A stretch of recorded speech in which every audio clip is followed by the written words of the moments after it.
إن الحمد لله نحمده ونستعينه ونستغفره ونعوذ بالله من شرور أنفسنا ومن سيئات أعمالنا. من يهده الله فلا مضل له ومن يضلله فلا هادي له، ونشهد أن لا إله إلا الله وأشهد أن محمدًا عبده ورسوله. أما بعد، فأعوذ بالله من الشيطان الرجيم. بسم الله الرحمن الرحيم. والسابقون الأولون من المهاجرين والأنصار والذين اتبعوهم بإحسان رضي الله عنهم ورضوا عنه وأعد لهم جنات تجري من تحتها الأنهار خالدين فيها أبدا ذلك الفوز العظيم. الآية.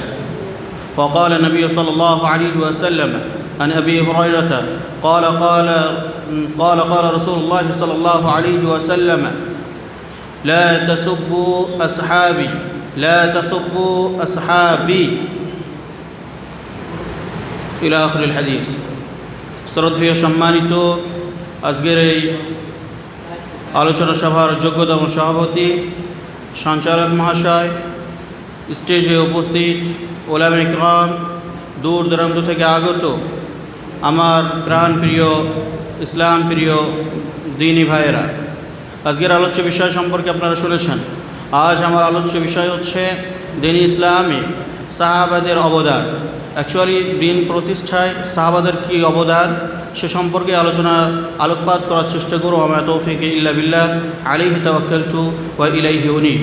শ্রদ্ধেয় সম্মানিত উপস্থিতি, সর্বপ্রথম আপনাদেরকে প্রশ্ন করতে চাই যে আমাদের পরিচয় কি? আমাদের পরিচয় কি? আমাদের পরিচয় হচ্ছে আমরা মুসলিম। আমাদের পরিচয় হচ্ছে আমরা মুসলিম। এখন দ্বিতীয় প্রশ্ন যদি করা হয়, আচ্ছা, এই ইসলাম যে মূল আমাদের ধর্ম, যে ধর্ম মেনে আমরা জীবনযাপন করছি, এই ইসলাম কি এমনি এমনি চলে এসেছে? আমরা বলবো না। এর পিছনে হাজার হাজার লক্ষ লক্ষ সাহাবাদের কোরবানি রয়েছে। আজকে আপনারা জানেন যে একটি দেশকে স্বাধীন করতে গেলে কত হাজার হাজার লক্ষ লক্ষ মানুষের প্রাণ চলে যায়, রক্ত ঝরাতে হয়, তবে একটি দেশকে স্বাধীন করা যায়। আর আজকে আমরা বাপ দাদা সূত্রে পেয়েছি ইসলামকে, আর ইসলামকে পাওয়ার কারণে আমাদের মধ্যে ইসলাম মানার যে স্পৃহা থাকা প্রয়োজন ছিল সেটা নাই। আমাদের মধ্যে ইসলাম মানার যে প্রবণতা থাকার প্রয়োজন ছিল সেটা আমাদের মধ্যে নাই। আপনারা দীর্ঘক্ষণ আলোচনা শুনছেন, কোরআন হাদিসের অনেক আলোচনা আপনারা শুনেছেন, এবং আমরা কোরআন হাদিসের পূর্বে অনেক আলোচনা শুনেছি। কোরআন হাদিস বিষয়ে আমরা অনেক কিছু জানি, কিন্তু আমাদের মধ্যে সব থেকে কমজোরি যে দিকটা হচ্ছে আমরা ইসলামের নীতিমালাগুলিকে ফলো করে চলি না। আমরা ইহুদি খ্রিস্টানদের নীতিমালাকে ফলো করে চলি। সম্মানিত উপস্থিতি, দুঃখজনক হলেও সত্য যে এই ইসলামকে প্রতিষ্ঠা করতে গিয়ে সাহাবায়ে কিরাম রাদিয়াল্লাহু তাআলা আনহুম আজমাইন তেনাদের জীবন, তেনাদের সম্পদ, মাল, ধন সব কিছু ব্যয় করেছেন। আমরা শুনেছি পূর্বে, আমরা এই ঘটনা সম্পূর্ণভাবে জানি যে একজন মা রাসূল করিম সাল্লাল্লাহু আলাইহি ওয়াসাল্লামের কাছে তেনার ছোট ছোট সন্তানদেরকে নিয়ে এসে বলছে, আল্লাহ রাসূল, আপনি এদেরকে যুদ্ধে প্রেরণ করেন। আমরা সে ঘটনা জানি। প্রিয় উপস্থিতি, তাহলে বুঝতে হবে যে ইসলামকে প্রতিষ্ঠা করতে গিয়ে সাহাবায়ে কিরাম রাদিয়াল্লাহু আনহুমদের কতটা তেনাদের অবদান রয়েছে। আজকে তেনাদের কারণেই আমরা ইসলাম পেয়েছি, এটা ভুলে গেলে চলবে না। তেনাদের কারণেই আমরা ইসলাম পেয়েছি। আজকে আমরা মুখে দাবি করতে পারছি যে আমরা মুসলিম, আমরা বিশ্বের বুকে শান্তিপ্রিয়, শান্তিকামী মুসলিম। আমরা পৃথিবীতে অশান্তি চাই না। সম্মানিত উপস্থিতি, এই ইসলাম এমনি এমনি চলে আসেনি। আগেও বলেছি যে পূর্বে বহু শতাধিক লক্ষ লক্ষ সাহাবায়ে কিরাম জীবন আমাদের জন্য এই ইসলামকে প্রতিষ্ঠা করার জন্য রক্ত দিয়েছেন। এখন সেই ইসলামকে বাঁচানোর জন্য আমাদেরকেও শক্তভাবে ইসলামকে মজবুতভাবে ধরে থাকতে হবে, আঁকড়ে ধরে থাকতে হবে। আল্লাহ সুবহানাহু ওয়া তাআলা কোরআনে বলেছেন, আল্লাহ সুবহানাহু ওয়া তাআলা এখানে তার একটি ইশারা করছেন। সূরা তাওবার 100 নম্বর আয়াতে আল্লাহ সুবহানাহু ওয়া তাআলা বলছেন, ওয়াসাবিকুনা আল আউওয়ালুনা মিনাল মুহাজিরিন ওয়াল আনসার। মুহাজির এবং আনসারদের মধ্যে অগ্রগামী, প্রথম অগ্রগামী হচ্ছে মুহাজির এবং আনসাররা। তাদের জন্য আল্লাহ সুবহানাহু ওয়া তাআলা বলছেন যে ওয়াত্তাবাউহু বিইহসান, ওয়াল্লাযীনা তাবাউহু বিইহসান, যারা তাদের অনুসরণ করবে সুন্দরভাবে, আল্লাহ সুবহানাহু ওয়া তাআলা তাদের জন্য বলছেন ওয়া'আদ্দা লাহুম জান্নাতিন তাজরি মিন তাহতিহাল আনহার, যারা তাদের অনুসরণ করবে সুন্দরভাবে, আল্লাহ সুবহানাহু ওয়া তাআলা বলছেন ওয়া'আদ্দা লাহুম, আল্লাহ সুবহানাহু ওয়া তাআলা তাদের জন্য প্রস্তুত রেখেছেন সুন্দর জান্নাত, জান্নাতিন সুন্দর জান্নাত, তাজরি মিন তাহতিহাল আনহার, তার তলদেশ দিয়ে নদী প্রবাহিত, খালিদিনা ফিহা আবাদা, সেখানে তারা কতদিন থাকবে, সেই জান্নাতে সেই সুখময় স্থানে কতদিন থাকবে, আল্লাহ সুবহানাহু ওয়া তাআলা বলছেন খালিদিনা ফিহা আবাদা, তারা সেখানে চিরস্থায়ী থাকবে। সম্মানিত উপস্থিতি, শুধু তাই নয়, আল্লাহ সুবহানাহু ওয়া তাআলা বলছেন রাদিয়াল্লাহু আনহু ওয়া রাদু আন, এই সাহাবাদের ব্যাপারে আল্লাহ সুবহানাহু ওয়া তাআলা স্পষ্ট করেছেন যে সাহাবারা তারা আল্লাহ সুবহানাহু ওয়া তাআলার উপরে সন্তুষ্ট, আর আল্লাহ সুবহানাহু ওয়া তাআলা তাদের উপরে সন্তুষ্ট। সম্মানিত শুধু তাই নয়, যাদের উপরে আল্লাহ সুবহানাহু ওয়া তাআলা সন্তুষ্ট হয়েছেন, আপনাকে একটু ভাবতে হবে যে তারা কি পরিমাণে তারা ইসলাম প্রতিষ্ঠায় অবদান রেখেছে, ইসলাম প্রতিষ্ঠায় তারা ভূমিকা পালন করেছে, এটা আমাদেরকে স্মরণে নিতে হবে। প্রিয় উপস্থিতি, অনেকক্ষণ যাবৎ আলোচনা শুনছেন, আলোচনা শুনে আপনার বিরক্তিকর মনে হচ্ছে, আমি বেশিক্ষণ বলবো না। অবদান সম্পর্কে আমি কয়েকটি উদাহরণ টানতে চাই। তার মধ্যে ইসলাম প্রতিষ্ঠায় যাদের ভূমিকা রয়েছে, অবদান রয়েছে, তার মধ্যে একজন ব্যক্তি, একজন সাহাবা, বিখ্যাত সাহাবা আম্মার বিন ইয়াসির রাদিয়াল্লাহু তাআলা আনহুর ঘটনা আপনারা জানেন। তেনাকে মরুভূমি বালুর চরে রৌদ্রে তাপের মধ্যে চিৎ করে শুইয়ে দিয়ে কতই না তেনাকে আঘাত করেছে, রক্তাক্ত করেছে, তারপরে ইসলাম থেকে পিছপা হননি।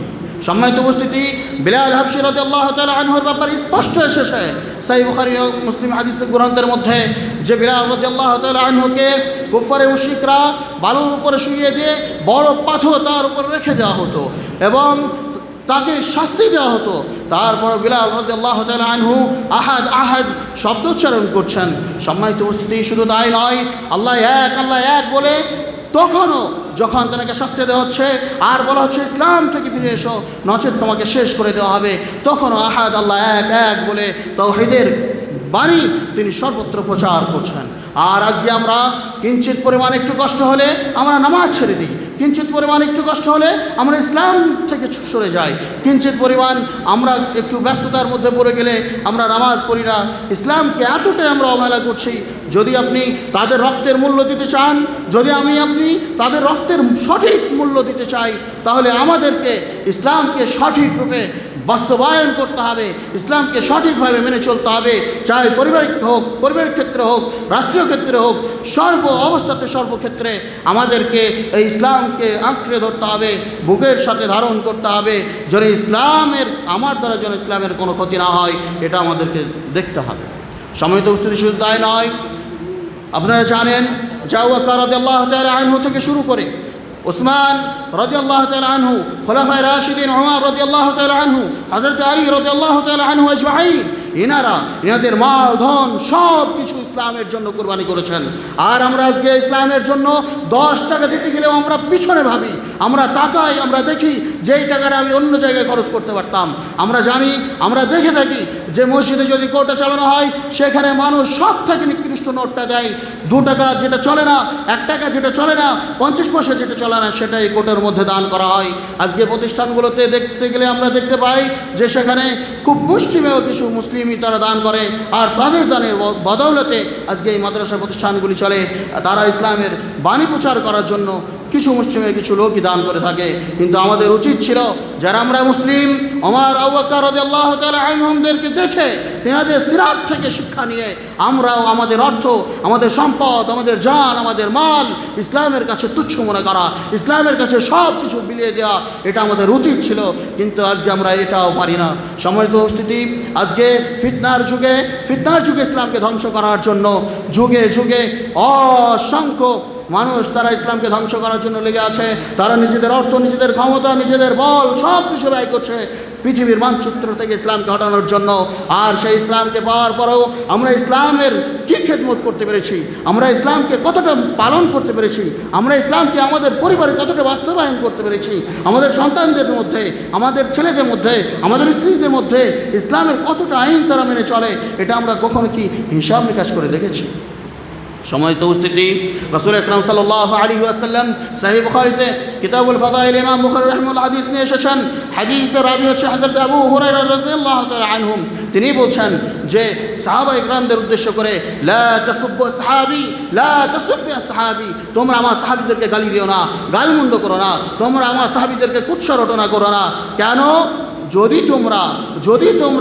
যদি তোমরা কেউ উহুদ পাহাড় সমপরিমাণ স্বর্ণ তোমরা আল্লাহর রাস্তায় খরচ করো, তারপরেও সাহাবায়ে ইকরাম রাদিয়াল্লাহু তাআলা আনহুমদের এক মুষ্টি, এক মুঠ, অর্ধমুঠ দানের বরাবর হবে না, সমতুল্যও হবে না। এই হাদিস থেকে আমরা কি বুঝতে পারি? এই হাদিস থেকে স্পষ্ট যে রাসূল আকরাম সাল্লাল্লাহু আলাইহি ওয়াসাল্লাম সাহাবাদের ব্যাপারে মুখ খুলতে নিষেধ করেছেন। সাহাবায়ে ইকরাম রাদিয়াল্লাহু তাআলা আনহু আজমাইনদের ব্যাপারে স্পষ্ট ঘোষণা দিয়েছেন যে তাদের কাছে আমাদের ঈমান কিছুই না। আল্লাহ সুবহানাহু ওয়া তাআলা সূরা বাকারাতে স্পষ্ট বলেছেন, ওয়া ইযা কিলা লাহুম আমিনু কামা আমানান নাস, তোমরা ঈমান আনো তাদের মতো, কাদের মতো? সাহাবায়ে ইকরাম রাদিয়াল্লাহু আনহুমদের মতো। সম্মানিত উপস্থিতি, ঈমান আনতে গিয়েও আল্লাহ সুবহানাহু ওয়া তাআলা সাহাবায়ে ইকরামদের দিকে ইশারা করছেন। সম্মানিত উপস্থিতি, শুধু তাই নয়, এই ইসলাম পাওয়ার পরেও আমাদেরকে সাহাবায়ে ইকরাম রাদিয়াল্লাহু তাআলা আনহুম আজমাইনদের অবদানকে ভুললে চলবে না। তেনারা যে রক্তক্ষরণ করেছে, অসংখ্য যুদ্ধে তেনারা নিজেদের জান দিয়েছেন। আর আজকে আমরা ইসলামের জন্য একটু সময় ব্যয় করতে পারি না। আমরা কতটা হতভাগা যে আমরা একটু সময় ইসলামের জন্য ব্যয় করতে পারছি না। আর তেনারা নিজেদের জান, নিজেদের মাল, নিজেদের সন্তান সব কিছু বন্টন করেছেন, বিলিয়ে দিয়েছেন শুধুমাত্র ইসলামের খাতিরে। আর কেন বিলিয়েছেন? ইসলাম প্রতিষ্ঠা করতে গিয়ে কেন তেনারা জান দিয়েছেন?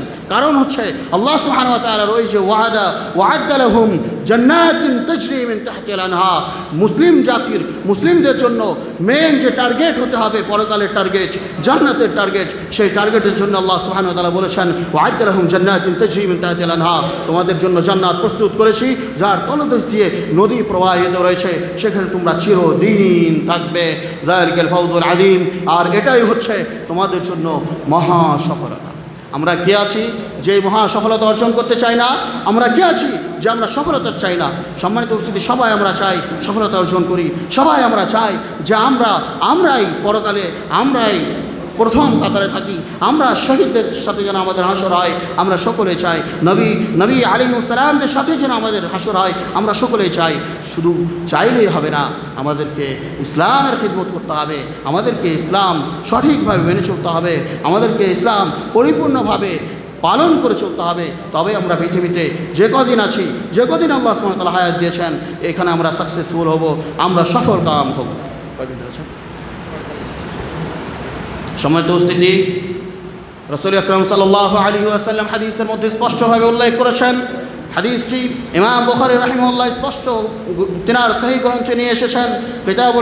কিতাবু ফাদাইল সাহাবার মধ্যে সাহাবা রাদিয়াল্লাহু আনহুমদের যে ফজিলত বয়ান করা হয়েছে, সেই অধ্যায়ের মধ্যে অধ্যায় নম্বর 62 স্পষ্টভাবে উল্লেখ করেছেন। হাদিসের রাবী হচ্ছে আব্দুল্লাহ ইবনে মাসউদ রাদিয়াল্লাহু তাআলা আনহু। তিনি বলছেন, রাসূল করিম সাল্লাল্লাহু আলাইহি ওয়াসাল্লাম বলেছেন, কি বলেছেন? খায়রুন নাস কারনি থুম্মা আল্লাযীনা ইয়ালুনাহুম থুম্মা আল্লাযীনা ইয়ালুনাহুম। রাসূল আকরাম সাল্লাল্লাহু আলাইহি ওয়াসাল্লাম বলছেন, মানুষের মধ্যে সর্বোত্তম মানুষ, সর্বোত্তম ব্যক্তি, সর্বোত্তম লোক হচ্ছে তারা যারা আমার যুগে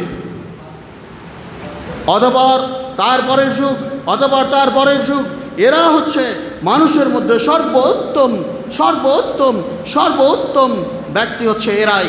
তাদের দিকে রাসূল আকরাম সাল্লাল্লাহু আলাইহি ওয়াসাল্লাম ইশারা করেছেন, তাদের দিকে ইশারা করেছেন। সাহাবা ইকরাম রাদিয়াল্লাহু আনহুমদের দিকে ইশারা করেছেন।